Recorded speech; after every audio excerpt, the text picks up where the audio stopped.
Hey y'all, welcome back to Right at the Wire. Well, it's been a little while since we've seen each other, but we're back and we're going to take a look at ROyal Ascot today, day three, the Norfolk Stakes, which is the opening race on the card. It's a 2-year-old sprint, and these are the stars of tomorrow, and it looks to be a pretty good field. So let's have at it. So this is the Norfolk Stakes. It's the first race on the card, and it should be going off about 9:30 a.m. For those of you who subscribe to Peacock, you'll be able to take a look at it, and I'm sure there's other places to see it, but that's the most prominent.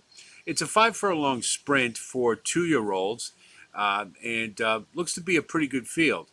So we'll take a look, and this is the field, and we always want to make the program note that they base your wagering would be based on what they are in the program, and it's in alphabetical order. So as you can see, Asterius is number one, is Arizona Blaze number two because they're A's, and then Whistle Jacket is 13.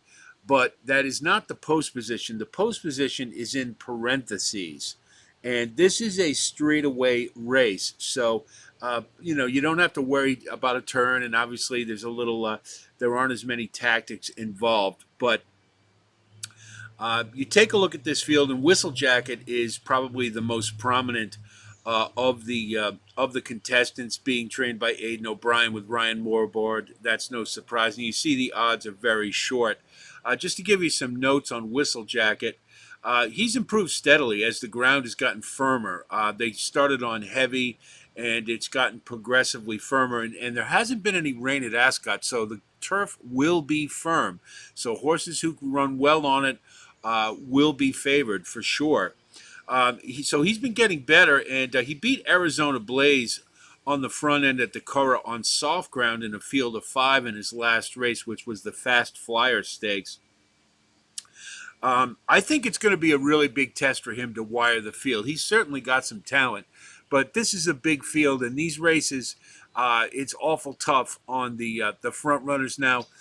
A lot of times these 2-year-old races will have 25 or 30 contestants. This one's only got 13, so maybe it won't be quite as big a challenge, but you are going to have a lot of other early speed contenders here. So I'm not so certain that Whistle Jacket has shown enough to me that he could wire this field with authority. Shareholder is another one to think about. Um, he won on debut, and I thought it was a really impressive race because he broke terribly, and he basically missed the break completely. Now, he did it at Beverly, and that is a track that you were immediately confronted with an uphill undulation right out of the gate. So I would consider Shareholder, the fact that he was able to rally uh, and win it, just getting up over Arizona Blaze. I thought that was a really, or not, I'm sorry, Moving Force. I thought that was a really strong effort, and it certainly bodes well. James Doyle, I believe, already has a win at Ascot, and so I think Shareholder is a very logical contender here. Arizona Blaze is another one with good progression as the ground gets firmer. He won a tight one in his last one against Camille Pissarro, who's an Aidan O'Brien trainee, Michael Tabor, Derek Smith, and Camille Pissarro ran pretty decently on the front end in the Coventry on day one. But again, winning in a big field on the front end in these 2-year-old stakes is very difficult to do. I thought Camille Pissarro acquitted himself pretty well for Aidan O'Brien. Arizona Blaze, in his effort, showed really good grit. And I don't think he needs the lead. And I think that's very important here. He runs from a little bit off the pace rating, and he looks to be in good form. And I think the firm ground should be should meet him between the eyes. So Arizona Blue, I think, is one at 12 to 1, a good price, certainly one to watch. Milford is at 20 to 1, and he won convincingly on debut on soft ground at Hamilton. And that's another one that's an undulating track, and it's listed as testing. So he might be a flyer at 20 to 1. He looked like he had a whole lot of talent. Whether or not he stacks up with some of the better ones remains to be seen. But I liked what I saw from Milford, and I think he's one that you want to keep an eye on. Moving Force, was beaten barely by Shareholder, as we mentioned at Beverly.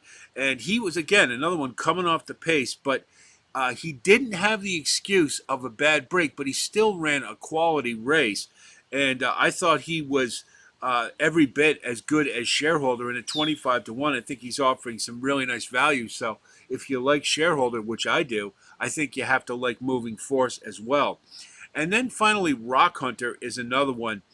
He was beaten twice by Enchanting Empress, who was pretty prominent in the Queen Mary Stakes on day two, and uh, she was pretty highly regarded. But she did weaken late, and this is another one who may improve because he, as yet, has yet to race on firm ground.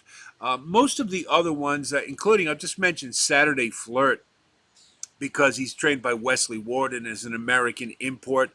The thing I really did not like about Saturday Flirt's debut was that he did not break well. And Wesley Ward trainees are notorious for being very sharp out of the gate. He was a little slow. He's a big horse. He did swing wide and was able to run him down. So I think there's certainly some talent here, but I just wonder about breaking poorly or breaking slowly, let's say, if perhaps that will be a detriment to him in this field.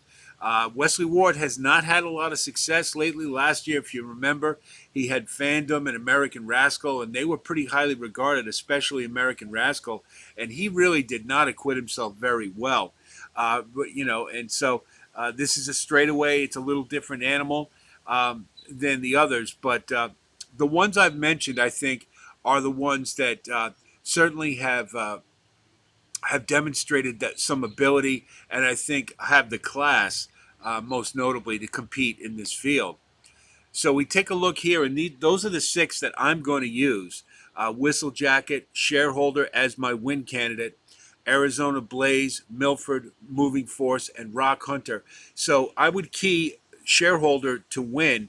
At 13 to 2, I think you get some really nice value for a horse who I think is highly regarded. And that race was pretty impressive considering how poorly he broke. For value, let's take the second place finisher in that same race, Moving Force. I think at 25 to 1, he offers some really nice value. And again, coming from off the pace, but not as far back as Shareholder was, he should be just sitting and ready to pounce. So for wagering, I would key Shareholder number 10 with 2, 8, and 9, I think are the most prominent ones to get up for second in a key box. Now, if you're not familiar, the Brits offer a wager called an Omni Swinger. And it's a really cool bet. You don't get as good a return on investment, but one thing it does allow for, you can have horses finish second and third and still come out with a winning wager. And it's not, it's not as expensive. So in these races, obviously, we're not as keen as the Brits are on these horses. But I would just take the six I mentioned, 2, 7, 8, 9, 10, and 13, and put them in an Omni Swinger. You've got a couple of horses who are coming into this race for value. And so it does give the possibility of offering a pretty good return. I am against Whistle Jacket mainly because this horse does run on the front end, has consistently done so.